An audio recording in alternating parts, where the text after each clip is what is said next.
Hello guys, आज के video में हम लोग जो हमारा सी पैनल था, जो वर्डप्रेस का जो पैनल था अभी उसके बारे में देखेंगे।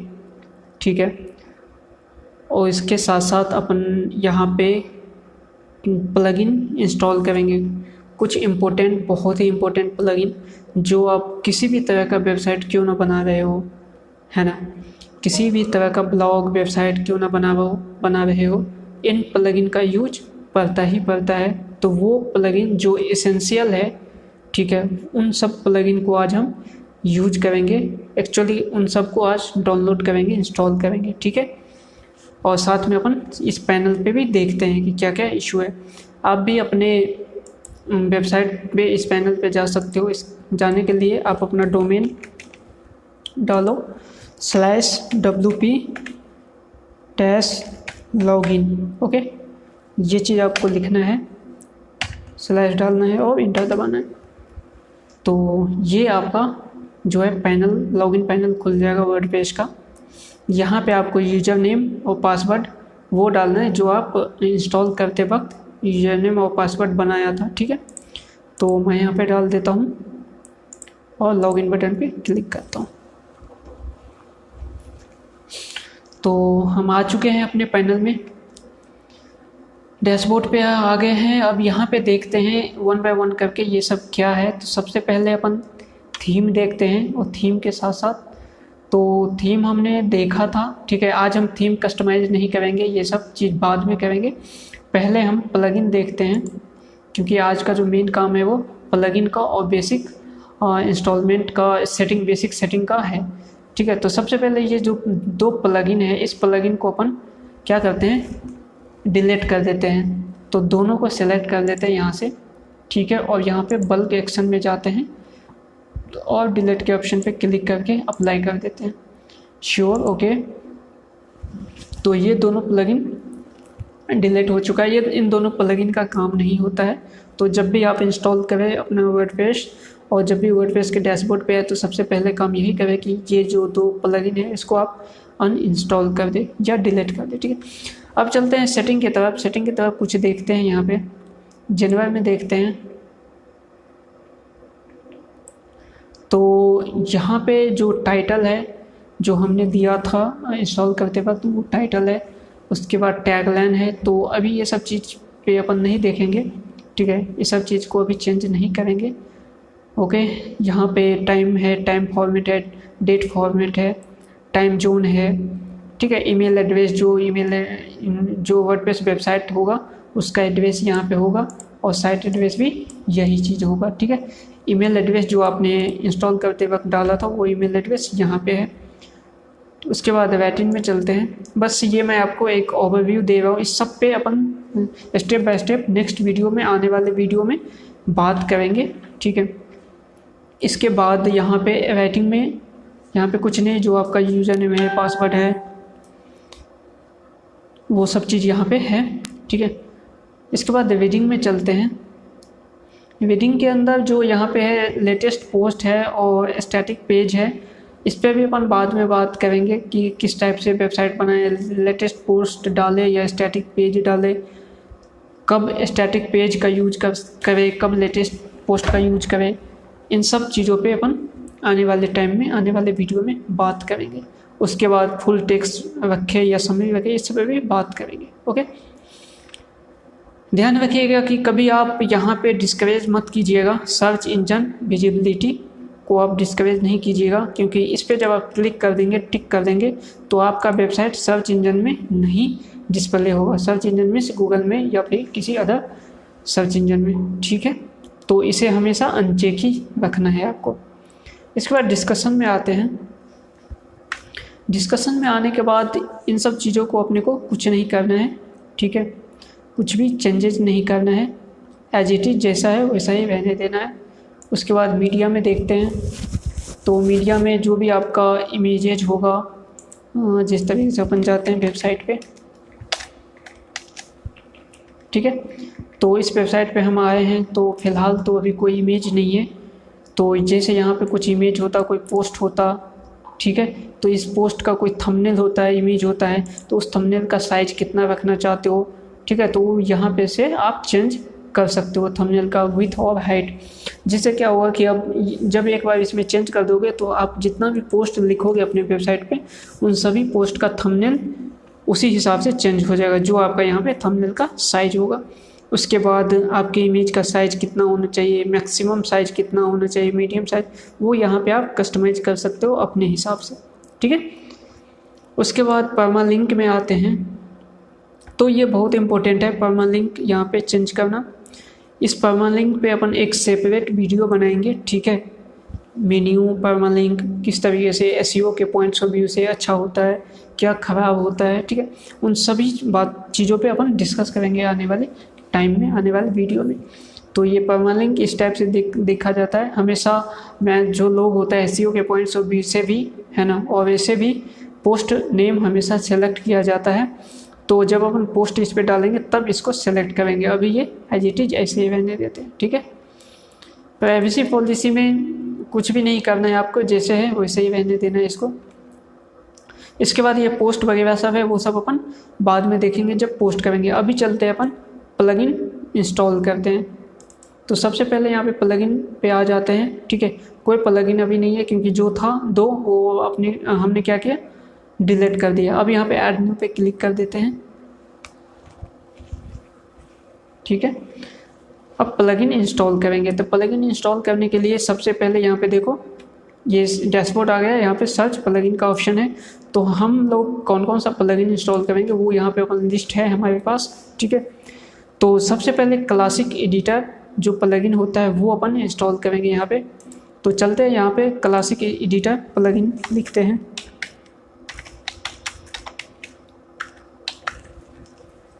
साथ साथ मैं आपको ये बताते चलूँ कि क्लासिक एडिटर किस काम में आता है। तो ये एडिटिंग के काम है। ये देखो ये यहाँ पे आ चुका है क्लासिक एडिटर, आप इसे भी इंस्टॉल कर लो। बहुत इंपॉर्टेंट प्लगइन है, इसके बिना आप पोस्ट लिखना मतलब बेईमानी होगा, है ना। पोस्ट एक होता है ब्लॉक एडिटर जो आपके वर्डप्रेस में ऑटो इंस्टॉल होता है वो चीज़, ठीक है। उसमें आप अच्छे से नहीं कर सकते, इसीलिए क्लासिक एडिटर का यूज किया जाता है, ठीक है। उसके बाद अपन चलते हैं इसमें, जब अपन पोस्ट लिखेंगे उस टाइम पे इसको यूज करेंगे, फिर आपको पता चलेगा कि इसका क्या इंपॉर्टेंस है। ब्लॉक का भी यूज करेंगे, ब्लॉक एडिटर का भी, और इसका भी यूज करेंगे, ठीक है। तो अभी इस सब पे ज़्यादा बात नहीं करेंगे, अभी अपन इंस्टॉल कर लेते हैं वन बाय वन। उसके बाद इजी टेबल ऑफ कंटेंट है, ये आपको भी इंस्टॉल करने लेना है सभी प्लगइन को।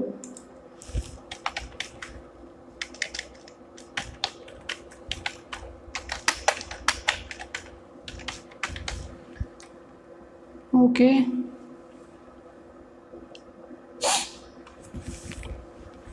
ये आ चुका है इजी टेबल ऑफ कंटेंट, इस पर अपन क्लिक करते हैं, इंस्टॉल हो जाएगा ये।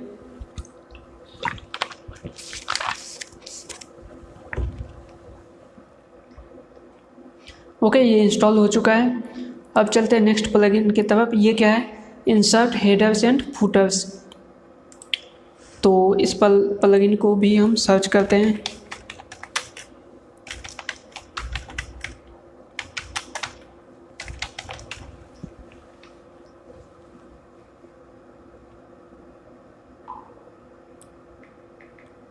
ओके ये आ चुका है इंसर्ट हेडर्स एंड फुटर्स। इसका देखो कितना 1 मिलियन प्लस एक्टिव इंस्टॉलेशन है। तो बहुत इंपॉर्टेंट प्लगइन है, जितना भी प्लगइन यहाँ पे हम इंस्टॉल करेंगे वो बहुत ही इंपॉर्टेंट है। इसमें से किसी भी एक के बिना आपका काम नहीं चल सकता अच्छे से, ठीक है। तो आपको हर एक प्लगइन यूज करना ही है, भले ही आपका कैसा भी वेबसाइट है, किसी भी पर्पज़ से क्यों नहीं, आप ब्लॉग बना रहे हो, वेबसाइट बना रहे हो, बट ये प्लगइन जितने भी प्लगइन है बहुत इंपॉर्टेंट है, आपको डाउनलोड करना ही चाहिए एक्टिव कर, ठीक है। ये हो चुका है। अपन चलते हैं नेक्स्ट प्लगइन की तरफ। क्या है, निंजा फॉर्म। तो इसे भी सर्च करते हैं।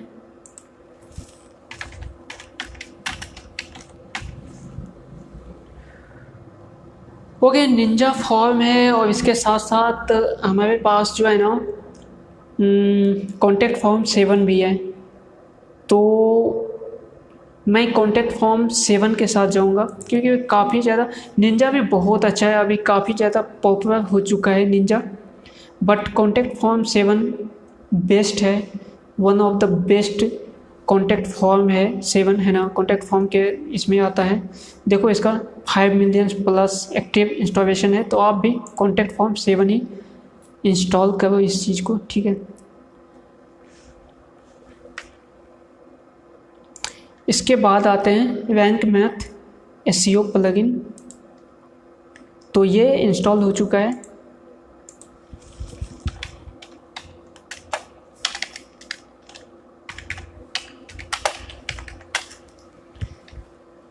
रैंक मैथ, ठीक है, इसे भी इंस्टॉल करो यहाँ से क्लिक करके। फ्रेंड्स ये प्लगइन का मतलब मैं यूज हमेशा देखता हूँ इसे, तो ये लगभग 3 मंथ्स पहले इस प्लगइन का जो इंस्टॉलेशन था वो 10,000 था, है ना, और अभी इसका जो है इंस्टॉलेशन 3 मंथ्स के अंदर में 2 लाख के आसपास है, 2 लाख प्लस है। तो सोचो कितना ज़्यादा पॉपुलर हो चुका है ये प्लगइन। तो इस पे भी अपन बात करेंगे आने वाले टाइम में, ठीक है। नेक्स्ट वीडियो में ही बात करेंगे इस प्लगइन पे, ठीक है। अपन नेक्स्ट प्लगइन की तरफ चलते हैं, WP फास्टेस्ट कैच।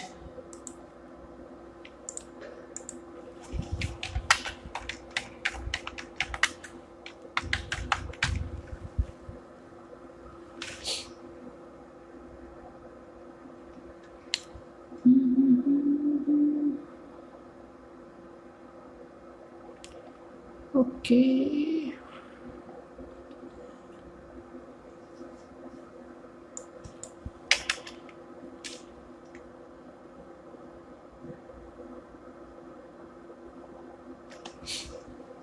ये आ चुका है WP फास्टेस्ट कैच। इसे भी इंस्टॉल करना है। 1 मिलियन प्लस एक्टिव इंस्टॉलेशन है। इसका जो रिव्यू है 3000 प्लस है और सभी के सभी रिव्यू 5 स्टार है। सोच सकते हो कितना इम्पोर्टेंट प्लगइन है ये, कितना पॉपुलर है ये। इसके साथ अपन चलते हैं WP साइटमैप पेज।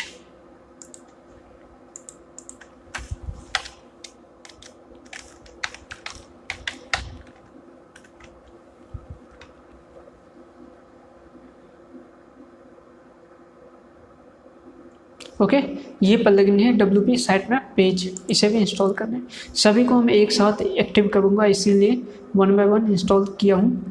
अब सबको एक्टिव यहाँ से भी कर सकते हैं इंस्टॉलेशन के बाद, जैसे इंस्टॉल हो गया एक्टिव यहाँ से भी कर सकते हैं। अदरवाइज आप इसके अंदर जाके भी एक्टिव कर सकते हो, ठीक है। तो ये सभी के सभी प्लगइन यहाँ पे इंस्टॉल हो चुका है। जितने भी प्लगइन हमने लिस्ट बना के रखा था वो सभी को हमने अभी इंस्टॉल किया है। चलते हैं अपन फिर से वापस इंस्टॉल प्लगइन पे, ठीक है। और इन सभी प्लगइन को अपन क्या करेंगे, अब एक्टिव करेंगे। इसके लिए क्या करते हैं, सभी को एक साथ सेलेक्ट करते हैं। ये सभी के सभी सेलेक्ट हो चुका है। बल्क एक्शन पे जाते हैं, ठीक है, और क्या करते हैं, एक्टिव पे क्लिक करते हैं और अप्लाई कर देते हैं। अब क्या होगा, ये सभी के सभी प्लगइन 1 बाय 1 एक्टिव हो जाएगा। तो रैंक मैथ ये एक्टिव हो चुका है। अभी के लिए हम इसे स्किप करते हैं,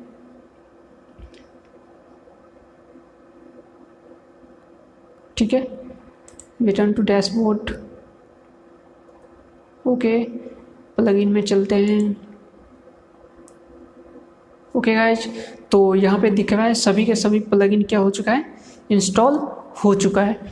अब हम हर एक प्लगइन के सेटिंग में जाएंगे और उसके सेटिंग को चेंज करेंगे, ठीक है। कुछ मॉडिफिकेशन होगा वो सब अपन करते हैं। 1 बाय 1 चलते हैं। तो सबसे पहले क्लासिक एडिटर के सेटिंग में चलते हैं, ठीक है। यहाँ पे 2 एडिटर हो चुका है। एक तो क्लासिक एडिटर जो हमने अभी इंस्टॉल किया, और जो ऑटो इंस्टॉल होता है ब्लॉक एडिटर वो है, ठीक है। तो इन दोनों को अपन है, तो सबसे पहले यहाँ पे लिखा हुआ है default editor for all users, तो यहाँ पे क्लासिक एडिटर है, ठीक है। और यहाँ पे लिखा हुआ है allow users to switch editor, तो यहाँ पे नो लिखा हुआ है, तो इसे अपने को एस कर देना है। क्योंकि जब भी अपन पोस्ट लिखेंगे तो पोस्ट लिखते समय हो सकता है कि हमें एडिटर चेंज करने का रिक्वायरमेंट हो, तो उस टाइम पे यदि हम नो रखेंगे तो ये एडिटर चेंज स्विच नहीं कर सकते, ठीक है। तो इसीलिए अपन एस कर देंगे ताकि उस टाइम पे एडिटर को स्विच किया जा सके। ओके, बस इतना सा काम करना है इसे और सेव चेंजेस कर देना है। ठीक है, फिर से आ जाते हैं अपन प्लगइन में और फिर देखते हैं कॉन्टैक्ट फॉर्म 7 का जो प्लगइन है, इस पे अभी अपने को जब फॉर्म बनाएंगे, जब वेबसाइट बनाएंगे, जब अपन फॉर्म क्रिएट करेंगे, अबाउट अस सेक्शन क्रिएट करेंगे, उस टाइम पे इसका यूज करेंगे। ठीक है, फिर उसमें चेंजेज वगैरह बहुत कुछ होगा, वो अपन करेंगे वहाँ पे। अभी जैसे ये कॉन्टैक्ट फॉर्म 1 है जो ऑटो यहाँ पे बना होता है कॉन्टैक्ट फॉर्म, इस चीज़ का यूज करने के लिए यहाँ पे शॉर्टकट दिया हुआ है। ठीक है, तो जैसे अपन एडिट करते हैं इस फॉर्म को, बस देख लेते हैं यहाँ पे। ठीक है, तो फॉर्म को एडिट किए हुए हैं, तो यहाँ पे देखो लिखा हुआ है टेक्स्ट, एक नेम है, एक ईमेल आईडी है, सब्जेक्ट है और मैसेज है। आपको इसे कुछ भी चेंजेस नहीं करना है। यदि आपको कुछ और चाहिए इसमें तो इधर से आप ले सकते हो। ठीक है, जैसे टेक्स्ट ऐड करना है, ईमेल ऐड करना है, सपोज दैट मेरे को ना यहाँ पे वेबसाइट का, ठीक है, लिंक ऐड करना है, तो जहाँ पे URL है इस पर अपन क्लिक करेंगे तो ये कुछ ऑप्शन आएगा। अब यहाँ पे पूछ रहा है कि जो वेबसाइट का URL हम मांगेंगे वो क्या है, रिक्वायर्ड है या फिर ये वैसे मतलब यूजर दे भी सकता है, नहीं भी दे सकता है। तो यहाँ पे फील्ड रिक्वायर्ड नहीं रखना है, तो इसे आप टिक नहीं करोगे, वैसे रहने दोगे। उसके बाद यहाँ पे डिफ़ॉल्ट वैल्यू, मतलब कोई भी इंसान जो देखेगा, सपोज दैट पहले मैं इस चीज़ को 1 सेकेंड आपको अच्छे से समझाने के लिए, पहले मैं एक पोस्ट बनाता हूँ, ऐड न्यू पोस्ट पे क्लिक करते हैं और इस पोस्ट में कॉन्टैक्ट फॉर्म लिख देते हैं। ओके, और यहाँ पे बनाने के लिए, कॉन्टैक्ट फॉर्म बनाने के लिए क्या करना होगा आपको, प्लगइन में चलते हैं, वापस से मैं आपको दिखा रहा हूँ। जैसे कॉन्टैक्ट फॉर्म था 7, इसके सेटिंग में चलते हैं और ये जो फॉर्म बना हुआ है ना, इस पर ये शॉर्ट कोड दे रखा है। इस शॉर्ट कोड को अपने को कॉपी करना है। कॉपी करने के बाद जो ये पोस्ट बना रहे हैं ना, इस पोस्ट के अंदर इस शॉर्ट कोड को पेस्ट कर देना है। बस इतना सा काम करना है और इसे पब्लिश कर देना है। ये पोस्ट क्या है, पब्लिश हो चुका है। पब्लिश होने के बाद इसे व्यू करने के लिए यहाँ पे देखते हैं, यहाँ देखो व्यू पोस्ट का ऑप्शन है, इसे अपन न्यू टैब में ओपन करते हैं। ये देखो कॉन्टैक्ट फॉर्म जो हमने लिखा था हेडिंग, वो यहाँ लिखा हुआ है और यहाँ पे एक फॉर्म बन के आ चुका है। जैसे आपका नेम, आपका ईमेल आईडी, ये देखो रिक्वायर्ड लिखा हुआ है, ये भी रिक्वायर्ड लिखा हुआ है, सब्जेक्ट रिक्वायर्ड नहीं है और मैसेज रिक्वायर्ड नहीं है। यहाँ सेंड करेंगे तो ये सेंड हो जाएगा। ठीक है, जैसे मैं यहाँ डाल देता हूँ subject test, message test, something like that, और सेंड नाउ पे क्लिक करते हैं। ये देखो रोटेट हुआ है, thank you for your message has been send. ठीक है, यहाँ पे मैसेज क्या हो चुका है, सेंड हो चुका है। अब सब डेटा इसमें अपन एक और कॉलम ऐड करते हैं वेबसाइट के लिंक का। वो कैसे करेंगे, तो उसके लिए अपन क्या करते हैं, यहाँ पे चलते हैं, कॉन्टैक्ट फॉर्म जो है उसको एडिट करते हैं। एडिट करने के बाद यहाँ पे सबसे लास्ट में हम चाहते हैं सबमिट बटन से ऊपर हम चाहते हैं कि वेबसाइट का लिंक है। तो अपन क्या करते हैं, सबमिट बटन से ऊपर जाते हैं, अपना कर्सर यहाँ पे रखते हैं और फिर ये URL पे है, इस पर अपन क्लिक करते हैं। ठीक है, इसे रिक्वायर्ड फील्ड बनाना है या नहीं बनाना है, तो अपने को क्या है, रिक्वायर्ड फील्ड इसे नहीं बनाना है। डिफ़ॉल्ट वैल्यू क्या रखें, तो जैसे यहाँ पे देखो इसके अंदर कुछ डिफ़ॉल्ट वैल्यू नहीं है, कुछ लिखा हुआ नहीं है। ठीक है, प्लेस होल्डर जो होता है, जब भी अपन कॉन्टैक्ट फॉर्म या कोई फॉर्म देखते हैं तो इसके बीच में कुछ लिखा होता है, जैसे your name, your email ID, इस टाइप का कुछ लिखा होता है। ठीक है, तो उसे यदि आपको लिखना है तो यहाँ पे वैल्यू देना होगा। वैल्यू देने के लिए, जैसे कॉन्टैक्ट वैल्यू ये होता है कि सपोज दैट कोई आदमी इसमें कुछ भरा नहीं, ठीक है, फील्ड को ब्लैंक छोड़ दिया, तो जो भी डेटाबेस में वैल्यू जाएगा ना, वो वैल्यू यहाँ पे अपने को देना है। तो मैं यहाँ पे लिख देता हूँ वेबसाइट। ठीक है, सिर्फ वेबसाइट लिख देता हूँ और यहाँ पे एक चेक का ऑप्शन है, use this text as a place holder of the field. इस पर अपन टिक कर देते हैं ताकि ये जो वेबसाइट है वो प्लेस होल्डर में भी दिखे। ठीक है, बस इतना सा करने के बाद क्या करते हैं, यहाँ पे इंसर्ट टैग, इस पर अपन क्लिक कर देते हैं। तो देखो यहाँ पे एक टैग आ चुका है। ठीक है, अब क्या करते हैं, इसे सेव कर देते हैं। ओके, ये सेव हो चुका है। अब अपन जाते हैं यहाँ पे और इस पेज को रिफ्रेश करते हैं। ठीक है दोस्तों, तो देखो यहाँ पे वेबसाइट का एक और कॉलम आ चुका है, जहाँ पे यहाँ पे देखो प्लेस होल्डर में वेबसाइट लिखा हुआ है। क्यों? क्योंकि हमने प्लेस होल्डर उस वैल्यू को प्लेस होल्डर में भी टिक किया था। ठीक है, तो ये कॉन्टैक्ट फॉर्म है। आपको समझ में आ गया हो कॉन्टैक्ट फॉर्म का सेटिंग। तो चलते हैं, इस चीज़ को अपन जब बनाएंगे और नया कॉन्टैक्ट फॉर्म बनाएंगे, जब अपन कॉन्टैक्ट पेज बनाएंगे उस टाइम पे उस चीज़ को भी बनाएंगे। ठीक है, अब चलते हैं यहाँ पे इजी टेबल ऑफ कंटेंट्स, इसके सेटिंग में चलते हैं। यहाँ पे अब क्या है कि इजी टेबल जो है वो कहाँ कहाँ दिखेगा। जब भी आप कोई पोस्ट पढ़ते हो, आपने कभी पोस्ट पढ़ा होगा तो वहाँ पे टेबल ऑफ कंटेंट देखा होगा, है ना।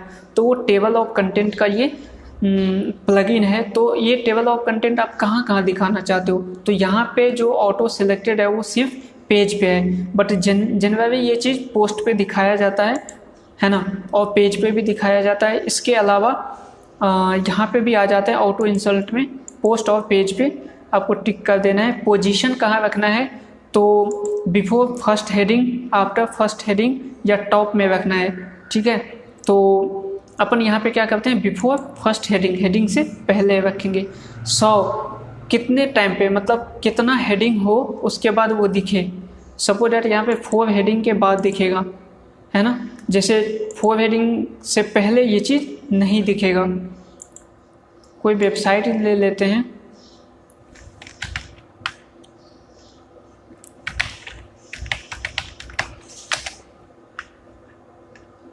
ये वेबसाइट है एक। चलते हैं, अब किसी वेबसाइट पे अपन ओपन करते हैं।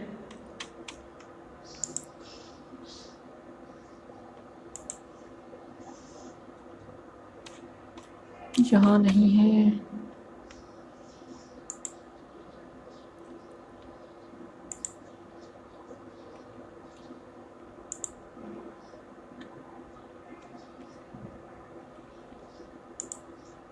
ओके। तो ये है टेबल ऑफ कंटेंट। अब यहाँ पे देखो टेबल ऑफ कंटेंट में कितना हेडिंग है। जैसे heading number 1, heading number 2, heading number 3, 4, 5, 6, 7। तो ये हेडिंग यहाँ पे जो पूछ रहा है वो यही पूछ रहा है कि ये जो टेबल ऑफ कंटेंट है कितने हेडिंग के बाद दिखे, है ना। तो यहाँ पे मिनिमम हेडिंग 4 है। 4 से ज़्यादा हेडिंग होगा या 4 होगा तो आपका टेबल ऑफ कंटेंट दिखेगा, शो होगा, है ना। अदरवाइज ये नहीं होगा। आप इसके अपने हिसाब से इसे 1, 2 पे, 3 पे, 4 पे, 5 पे कर सकते हो, बट एटलीस्ट 4 सही है, 4 होना चाहिए। उसके बाद ही टेबल ऑफ कंटेंट दिखे तो अच्छा है। ठीक है, सो यहाँ पे लिखा हुआ, इसके बाद so header text above the table of content. तो ये चीज़ रहने देना है, जैसे कि यहाँ पे लिखा हुआ है टेबल ऑफ कंटेंट। ये क्या है, हेडर टेक्स्ट है, ओके। तो इसे टिक रहने देना है, और हेडर टेक्स्ट में क्या लिखना है, टेबल ऑफ कंटेंट। तो ये सही है। उसके बाद टॉगल जो है उसे अलाउ करना है। जैसे यहाँ पे टॉगल है, ठीक है, ये बंद हो गया, ये खुल गया, ठीक है। तो ये टॉगल है, तो इसे भी अलाउ ही रहने देना है। इसके बाद यहाँ पे initial view hide of the table. जैसे यहाँ पे क्या था, इनिशियल व्यू क्या था, ये ओपन था, ठीक है। अब यहाँ पे पूछ रहा है कि क्या आप इनिशियल व्यू इस टाइप से हाइड करना चाहते हैं, ठीक है। तो आपके हिसाब से आप जो भी चाहो वो कर सकते हो। यदि आप इनिशियल हाइड करना चाहते हो तो इस पर टिक कर दो। मैं हमेशा इसे ओपन ही रखता हूँ, तो इसे मैं ऐसे ही रहने दूंगा। इसके बाद हायरार्की है। हायरार्की क्या होता है, जैसे यहाँ पे ओपन है और ये जो चीज़ है ये हायरार्की में आता है, ठीक है। आपको ऐसा रखना है या नहीं रखना है, तो मुझे रखना है तो मैं इस पर ऐसे ही रहने दूंगा, ठीक है, 100 पे रहने दूंगा। उसके बाद यहाँ पे काउंटर है, डेसिमल में आप किस तरीके से काउंट करना चाहते हो। जैसे यहाँ पे क्या है, काउंट है 1, 1.11, 111 इस टाइप से है, ठीक है। तो इसी टाइप से आपको डेसिमल में रखना है या न्यूमेरिक में या रोमन में। तो आपको इसे, आपको जिस तरीके से आपको पसंद है वो आप यहाँ पे कर सकते हो। इसके बाद स्मूथ स्क्रॉल है या क्या है, तो यहाँ पे स्मूथ स्क्रॉल रहने देना है। विथ को ऑटो ही रहने देना है।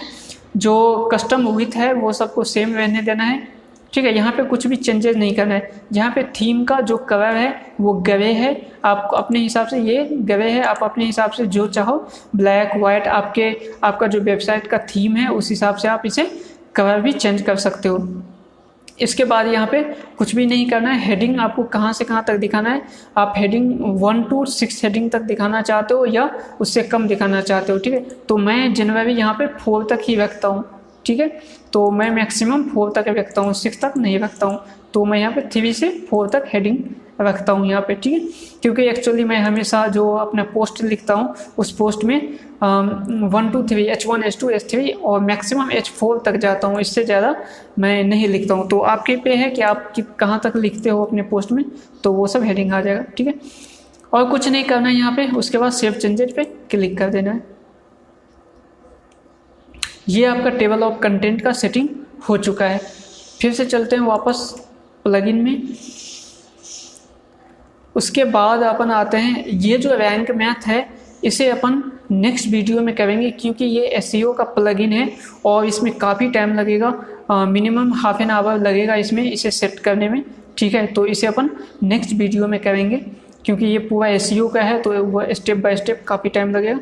अपन चलते हैं अब अपन यहाँ पे कैच प्लगइन पे। कैच प्लगइन पे सेटिंग पे क्लिक करते हैं, ठीक है। और अपन इनेबल करते हैं इसे। कैच पे आपको जितना मैं इनेबल कर रहा हूँ सबको इनेबल कर देना है।